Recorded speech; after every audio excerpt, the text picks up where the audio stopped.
Hello everyone, इस video में हम लोग क्वेश्चन नंबर 40 को देख लेते हैं। देखिए इस क्वेश्चन में क्या कहा जा रहा है। A rod of length L has total charge capital Q distributed uniformly along its length. It is bent in the shape of semicircle. Find the magnitude of electric field at the center of curvature of the semicircle.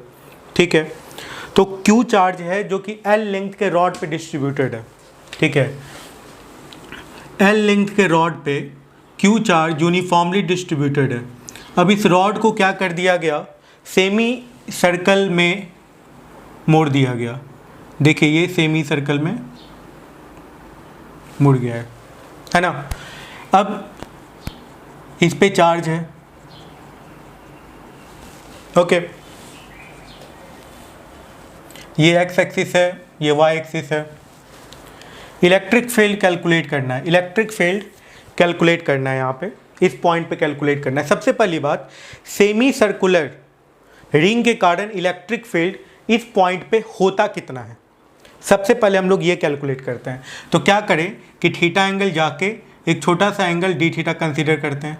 तो इसका length कितने के बराबर हो जाएगा, R D theta के बराबर हो जाएगा। तो इस तरफ क्या आ जाएगा, डी, ये थीटा है तो ये थीटा होगा, ये थीटा है तो ये थीटा होगा। तो इसका एक कंपोनेंट डी का इस तरफ होगा, डी साइन थीटा, ये तो समझ रहे होंगे, और एक कंपोनेंट एक इस तरफ हो जाएगा, डी कॉस थीटा। ठीक है, एक्स एक्सिस के अलॉन्ग इलेक्ट्रिक फील्ड जीरो होगा। क्यों? क्योंकि इधर हाफ पार्ट वाला जो रिंग इस तरफ इलेक्ट्रिक फील्ड जितना क्रिएट करेगा, ये हाफ पार्ट वाला रिंग उतना ही पॉजिटिव एक्स डायरेक्शन में इलेक्ट्रिक फील्ड क्रिएट करेगा। So you can say that electric field along x axis will be zero. But if you're talking about electric field along y-axis, then it will be d sin theta integration of d sin theta. Okay, what is the value of d? If you calculate the charge on that capsule length of rd theta, इसका length कितना हो जाएगा, इस छोटे से length का, इस छोटे से पार्ट का लेंथ कितना हो जाएगा, कैप्सूल लेंथ का आर डी थीटा हो जाएगा। ये रेडियस आर है इसका, तो इसका आर डी थीटा हो जाएगा इसका लेंथ। तो उस आर डी थीटा लेंथ पे चार्ज कितना होगा, तो क्यू चार्ज इस पे यूनिफॉर्मली डिस्ट्रीब्यूटेड है। या ऐसा सोचें, इसका जो लीनियर चार्ज डेंसिटी है वो लैम्डा है। लीनियर चार्ज डेंसिटी मतलब चार्ज पर यूनिट लेंथ। ठीक है, तो इस पर जो डी क्यू होगा निश्चित तौर पर लैम्डा आर डी थीटा के बराबर होगा। ठीक है, ये डी क्यू का वैल्यू हो गया। तो डी ई का वैल्यू कितने के बराबर होगा, इस डी क्यू के चलते जो आर डिस्टेंस पे इलेक्ट्रिक फील्ड होगा इस डायरेक्शन में डी ई, इसका वैल्यू कितने के बराबर होगा, k d q by r square होगा ना ये। और देखिए के डी क्यू के जगह पे क्या पुट कर सकते हैं, लैम्डा आर डी थीटा, और यहाँ पे क्या हो गया आर स्क्वायर, तो ये कट गया, तो के lambda d theta by r, ये डी ई आ गया। ठीक है, आप एक्स एक्सिस और वाई एक्सिस दोनों की तरफ इलेक्ट्रिक फील्ड कैलकुलेट कर सकते हैं। एक्स एक्सिस के लॉन्ग इंटीग्रेट करने पे जीरो आ जाएगा, और वाई एक्सिस पे जो इलेक्ट्रिक फील्ड आएगा वही कैलकुलेट करना है। तो डी ई वाई लिखते हैं, डी ई वाई पहले कैलकुलेट कर लेते हैं।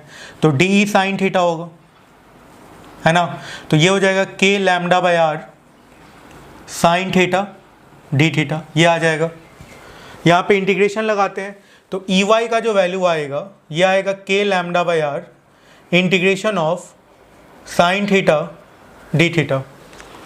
और यदि आप इसको इंटीग्रेट करोगे तो इंटीग्रेशन का लिमिट कहाँ से कहाँ तक होगा, जीरो से लेकर के पाई तक, जीरो टू पाई।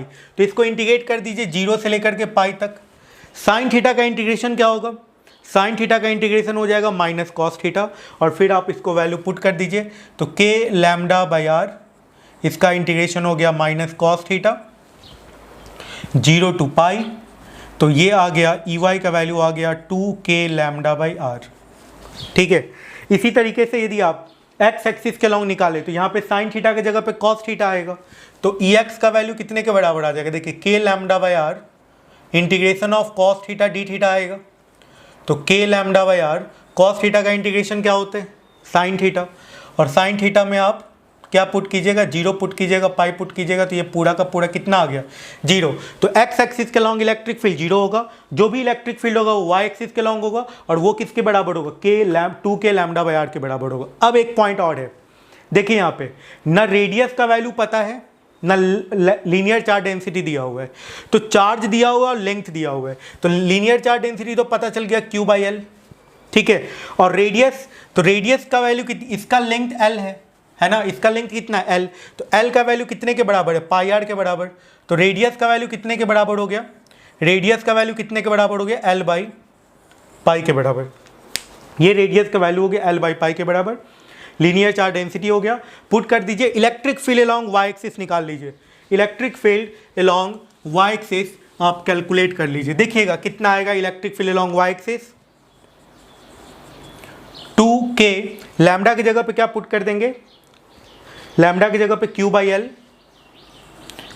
एल, ये लैम्डा की जगह पुट कर दिया, और रेडियस की जगह पे हम लोगों ने L बाई पाई पुट कर दिया, L बाई पाई, ठीक है।